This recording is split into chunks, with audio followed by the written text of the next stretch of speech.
नमस्कार दोस्तों, मैं हूं तुलसीराम सिंह और आप देख रहे हैं advocate Tulsiram Singh YouTube channel. तो आज जो मैं बात करूंगा वो ये बात करूंगा कि जो उस संविधान के उन संशोधनों के बारे में बात करूंगा जिन्होंने नागरिकों की दिशा और दशा दोनों बदल के रख दी है। तो आपसे बस रिक्वेस्ट यही है, वीडियो थोड़ी बड़ी हो सकती है तो वीडियो के लास्ट तक बने रहिएगा ताकि अच्छे से समझ सकें। और वीडियो बहुत ही बेहतरीन होने वाली है क्योंकि आपको भारतीय संविधान के बारे में, उन अमेंडमेंट के बारे में बताऊंगा जिन्होंने, जैसे कि मैंने अभी बोला है कि जिन्होंने नागरिकों, देश के नागरिकों की दिशा और दशा दोनों बदल दे। दशा मतलब उनकी सिचुएशन और दिशा मतलब उनको एक नया रास्ता दिया गया है। तो शुरू करते हैं।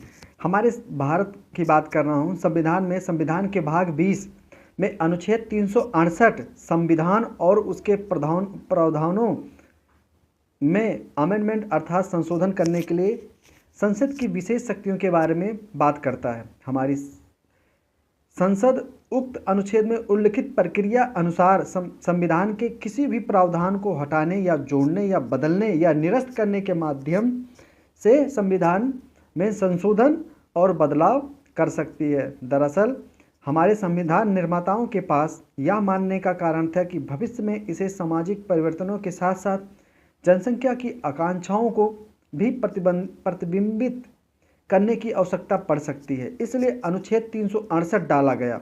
जैसा कि श्री AR अंतुले ने कहा है, संविधान को समय के हर अंतराल पर बदलना होगा। कोई भी यह नहीं कह सकता कि यह संशोधन अंतिम है। एक संशोधन में जो स्थिर है वह एक ऐसा संविधान है जो अंततः राष्ट्र की प्रगति के मार्ग में एक बड़ी बाधा बन जाता है। लेकिन यह उल्लेख करना उचित है कि हमारी संसद संविधान के प्रावधानों में मनमाने ढंग से संशोधन नहीं कर सकती है, जो कि केशवानंद भारती बनाम केरल राज्य एक जजमेंट है। 1973 के ऐतिहासिक मामले में भारत के माननीय सर्वोच्च न्यायालय द्वारा घोषित मूल संरचना या बेसिक स्ट्रक्चर का उल्लंघन करती है। यह शब्द मूल संरचना या बेसिक स्ट्रक्चर यकीन भारत के अब तक के सर्वश्रेष्ठ संवैधानिक वकील श्री नानी पालकीवाला द्वारा केशवानंद मामले में बहस के दौरान किया गया था। अगर हम बात करते हैं हमारे संविधान में, मैं मेरे व्यक्तिगत पसंदीदा 5 संशोधन जिनके बारे में आप लोगों के साथ शेयर करूंगा, बात करूंगा, लोकतंत्र और किसी भी सरकार की शासन शैली को बदल कर रख डाला है। वो कौन कौन से हैं? वो 5 संशोधन कौन कौन से हैं जिनके बारे में, जिन्होंने बहुत ज़्यादा क्रांतिकारी परिवर्तन लाए हैं। 7वां संविधान संशोधन अधिनियम 1956, जिसने राज्य पुनर्गठित सिफारिश की समिति की सिफारिशों को लागू किया और अंततः राज्य पुनर्गठन अधिनियम 1956 को देश में लागू किया गया। इसके कारण संविधान की दूसरी और 7वीं अनुसूची में पूर्णतः संशोधन किया गया। इसने भारतीय राज्यों के 4 भागों यानी भाग A, B, भाग C और भाग D में वर्गीकरण को समाप्त कर दिया और उन्हें भारत के संघीय ढांचे को और अधिक मजबूत करते हुए कुल 14 राज्यों और 6 केंद्र शासित प्रदेशों में पुनर्गठित किया। यानी कि उस समय टोटल 14 राज्य ही थे। यह केंद्र शासित प्रदेशों और राज्यों के लिए विभिन्न उच्च न्यायालयों के अधिकार क्षेत्र को भी बढ़ाता है और या 2 से अधिक राज्यों और केंद्र शासित प्रदेशों के लिए एक ही विशेष उच्च न्यायालय की स्थापना की अनुमति देता है। अगर जो दूसरा संशोधन है उसके बारे में बात करते हैं तो 52वां संविधान संशोधन अधिनियम 1985 में हुआ था। पहला जो इससे पहले जो हुआ था 56 में हुआ था।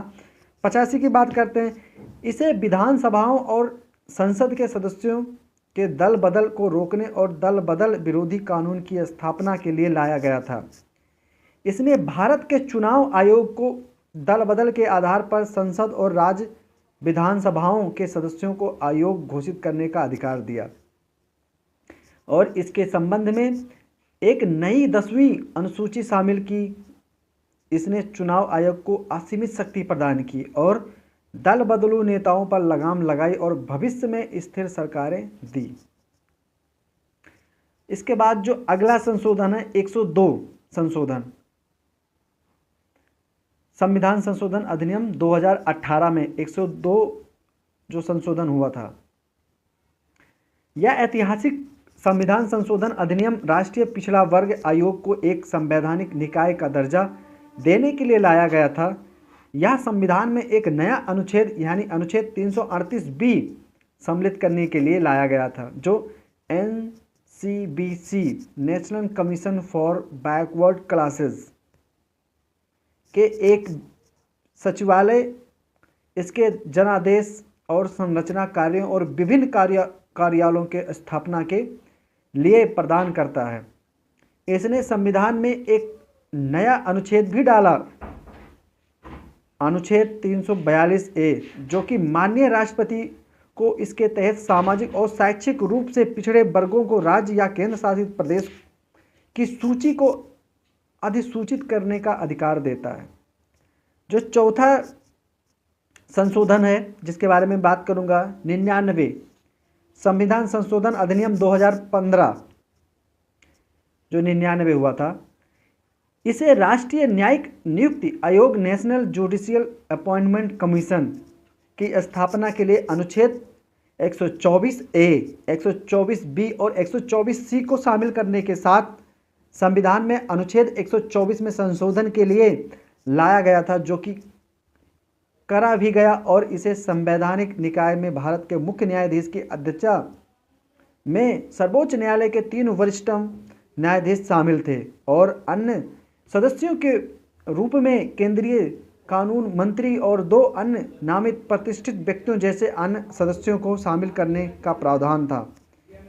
यह कमीशन सर्वोच्च न्यायालय और उच्च न्यायालय के न्यायाधीशों के चयन, जांच, नियुक्त और स्थानांतरण के लिए बनाया गया था, जिसे संसद द्वारा विनियमित किया जाना था। हालांकि supreme court advocates on record bar association बनाम यूनियन ऑफ इंडिया 2016 के मामले में, जिसे लोकप्रिय रूप से चौथा जजों का मामला, 4th जजेस केस भी कहा जाता है, इस संशोधन की संवैधानिक वैधता को चुनौती दी गई थी। माननीय सर्वोच्च न्यायालय की संवैधानिक पीठ ने माना कि संशोधन शक्ति के पृथक्करण और न्यायपालिका की स्वतंत्रता के सिद्धांत का घोर उल्लंघन करता है। यह केस निर्माण न्यायाधीशों के चयन और नियुक्ति के लिए कॉलेजियम प्रणाली की वर्तमान प्रणाली को भी मान्य करता है और बाद में 4-1 के बहुमत के साथ संशोधन को अमान्य और पूरी तरह से संवैधानिक ठहराया गया। इस तथ्यों में कोई संदेह नहीं है कि इस कॉलेजियम प्रणाली के कारण न्यायपालिका राजनेताओं के प्रभाव से पूरी तरह से अछूती है और इनकी अपनी खुद की स्वतंत्रता है। हालांकि कॉलेजियम सिस्टम की पारदर्शिता का सवाल बार बार उठता है और इसमें अपनी तरह की खामियां होती हैं, लेकिन इस मौजूदा कॉलेजियम सिस्टम से बेहतर कोई सिस्टम मौजूद नहीं है। यह ज़्यादातर सेवानिवृत्त भारत के मुख्य न्यायाधीशों का भी मत है।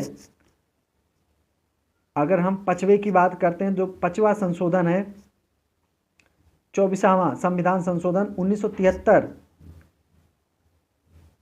24वां, 25वां और 29वां संविधान संशोधन अधिनियमों के संयोजन को चुनौती दी गई थी।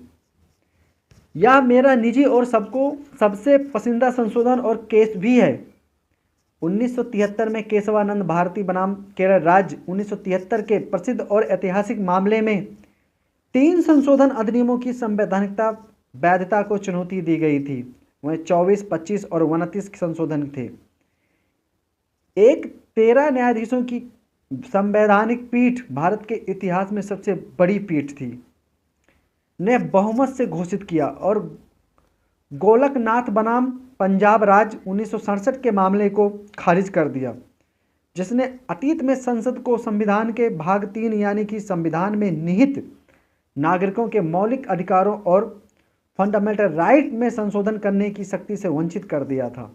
बेंच के बहुमत ने कहा कि उक्त 24वें संशोधन अधिनियम से पहले भी अनुच्छेद 368 संसद को संविधान में संशोधन करने की अधिकार देता है, लेकिन सर्वोच्च न्यायालय ने घोषित किया कि अनुच्छेद 368 के तहत संविधान में संशोधन करने की शक्ति होने के बावजूद या संसद को संविधान की मूल संरचना और बुनियादी ढांचे बेसिक स्ट्रक्चर को बदलने या हटाने में सक्षम नहीं बनता है, और संसद अनुच्छेद 368 के तहत अपनी संशोधन शक्तियों का उपयोग इस संविधान के बेसिक स्ट्रक्चर बदलने के लिए नहीं कर सकती है।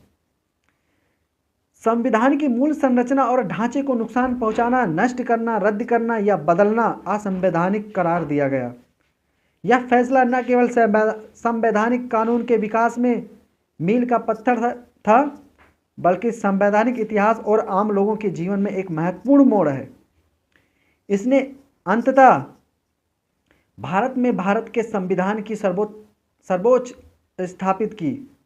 यह निर्णय भारत के लोकतांत्रिक मूल्यों की रक्षा करता है और लोकतंत्र के अन्य 3 भागों पर भी नियंत्रण और संतुलन बनाए रखने के लिए न्यायपालिका की स्वतंत्रता और सुनिश्चित कराता है। यह ध्यान दिया जाना चाहिए कि मूल संरचना में लोकतंत्र, धर्मनिरपेक्षता, स्वतंत्रता और निष्पक्ष चुनाव, बोलने का अधिकार, गरिमापूर्ण जीवन जीने और मरने का अधिकार, अनुच्छेद 21 आदि जैसी असीमित शब्द शामिल हैं जिनकी कोई सीमा नहीं है। दोस्तों, तो ये कैसी लगी आपको? एक छोटी सी, मतलब जो भारतीय संविधान है ये अपने आप में साक्षात समुंदर है। उस समुंदर से मैंने थोड़ी सी इन्फॉर्मेशन आप लोगों के समक्ष रखने की कोशिश की थी। आशा करता हूँ ये चीज़ आपको बहुत पसंद आई होगी और आपके दिल को छू गया होगा। और जो लोग कहते हैं, मैं उन लोगों के लिए भी एक मैसेज देना चाहूँगा, जो लोग कहते हैं कि जो भारतीय संविधान है वो ठीक नहीं है और गाली देते हैं, मैं उनसे यही रिक्वेस्ट करूँगा, भारतीय संविधान को गलत कहने वाले सबसे पहले भारतीय संविधान को पढ़ो, भारतीय संविधान को महसूस करो और भारतीय संविधान को सुनो, फिर एनालाइज करो, उसके बाद फिर बोलना। तो जहाँ तक मुझे 100% नहीं, 200%, 200% मुझे यकीन है आप ये कहोगे भारतीय संविधान के जैसा संविधान। मैं बता रहा था दोस्तों, आप खुद कहोगे कि भारतीय संविधान के जैसा कोई संविधान नहीं है, क्योंकि